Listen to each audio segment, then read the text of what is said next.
तो राष्ट्रपति के कार्यकाल को लेकर बाकायदा 2018 में चीन ने एक संविधान संशोधन किया, यानी इसका सीधा मतलब मनीष झा क्योंकि हमारे साथ मौजूद है, इसलिए मनीष से भी हम ये समझना चाहेंगे कि क्या 2022 के बाद भी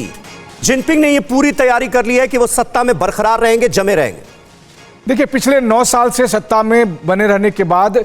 शी जिनपिंग ने अपनी तैयारी इस तरह से कर ली है कि मुझे लगता है कि फिलहाल वो जीवन पर्यंत अब इस पद को नहीं छोड़ने वाले हैं और इस मामले में वो रूस के राष्ट्रपति व्लादिमीर पुतिन को भी पीछे छोड़ने वाले हैं। क्योंकि अगर आप देखें तो प्रेसिडेंट शी जिनपिंग ने चीन के संविधान और पार्टी के संविधान को इस तरह से परिवर्तन किया है और अपनी जो पीछे की जो लीडरशिप है उसको इस तरह से तैयार किया है कि अब उनको चुनौती देने वाला कोई नहीं बचा है। और ऐसी स्थिति में आने वाले दिनों में आप ये देखेंगे जब चीन की पार्टी खुद एक प्रस्ताव पारित करके कहेगी कि चीन की 130 या 150 करोड़ लोगों की ये इच्छा है कि उस पर शी जिनपिंग हमेशा हमेशा के लिए शासन करें और इसी दिशा में लगातार ये बढ़ रहा है। तो मनीष, ये किसी एक नेता की मजबूती भर नहीं है, ये तो कम्युनिस्ट पार्टी के अंदर तानाशाही की मजबूती के सीधे सीधे लक्षण है।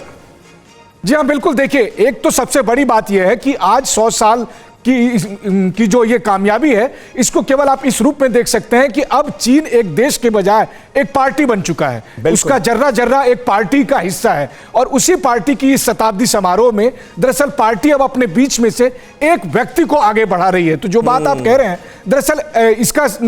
पूरा प्रकरण इस रूप में देखने को है कि अब पूरे देश की जगह एक पार्टी थी, एक पार्टी की जगह एक व्यक्ति है, एक ऐसा व्यक्ति जिसने अपने सत्ता के दरमियान में अपने समानांतर सभी नेताओं को जेल में भेज दिया, मार दिया, उनसे प्रताड़ित किया, ताकि अब उसके सिर्फ चुनिंदा जो लोग हैं, सिपह सलार जो हैं, वही इस तमाम पदों पर बैठे हुए हैं। ऐसी स्थिति में जो चीन के मामलों के जानकार हैं उनका मानना है कि आने वाले कई दशकों तक अगर शी जिनपिंग जीवित रहते हैं तो उन्हें गद्दी से हटाने के लिए शायद ही कोई तैयार हो। और ये जो तमाम तरह के कार्यक्रम आप देखते हैं जो कल्पनात्मक तौर पर एकदम पिक्चर परफेक्ट हॉलीवुड की मूवीज आपको दिखती है, ये सब उसी कड़ी में है जहां पर वो लोगों को बताते हैं, लोगों को शी जिनपिंग का एक संदेश जाता है कि देखिए पार्टी जो है वो लोगों की सेवा करती है, सेवा में हम तत्पर हैं, लोगों की खुशी के लिए। इन दिनों एक स्टडी बहुत मशहूर है चीन में कि हार्वर्ड यूनिवर्सिटी से एक स्टडी पब्लिश कराई गई कि लोगों की खुशी और लोगों की जो संतुष्टि है वो शी जिनपिंग के शासनकाल में बहुत बड़ी है। तो अब आप समझ सकते हैं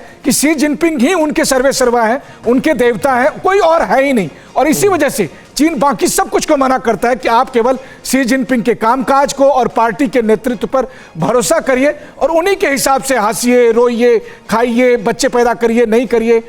तमाम तरह की जो जीवन पद्धति है उस पर कहे तो पार्टी और शी जिनपिंग का 100% कब्जा हो चुका है। जी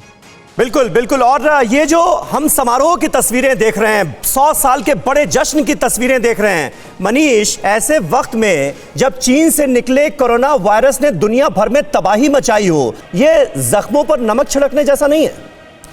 जी हाँ, बिल्कुल। देखिए, सबसे पहले तो मैं कहूंगा कि ये समारोह जहां हो रहा है, अभी जो आप टेलीविजन स्क्रीन पर ये तस्वीरें देख रहे हैं, ये बीजिंग में फॉरबिडन सिटी का है और ये फॉरबिडन सिटी के से मुश्किल से 300 मीटर की दूर पर थिएनमान चौक है। अब जरा सोचिए कि चाइनीज तमाम जो युवा हैं उनके लिए क्या संदेश है। उनके लिए संदेश यह है कि पार्टी ने अपने वर्चस्व को पाने के लिए किस तरह से हजारों छात्रों को, चीन के छात्रों को पहले टैंक से कुचला और उसके बाद पूरी दुनिया में, जैसा कि मैंने आपको कहा कि दरअसल ये बर्बादियों का जश्न है जो चीन मना रहा है। और आज द्वितीय विश्व युद्ध में जितने लोग मारे गए या जितना नुकसान हुआ, उससे कहीं ज्यादा नुकसान पूरी दुनिया को कोरोना महामारी के तौर पर चीन ने दिया और उसके बदले में चीन आज जश्न मना रहा है। तो आप कहें कि मानवता को सर्वनाश करने की जो चीन की कोशिश थी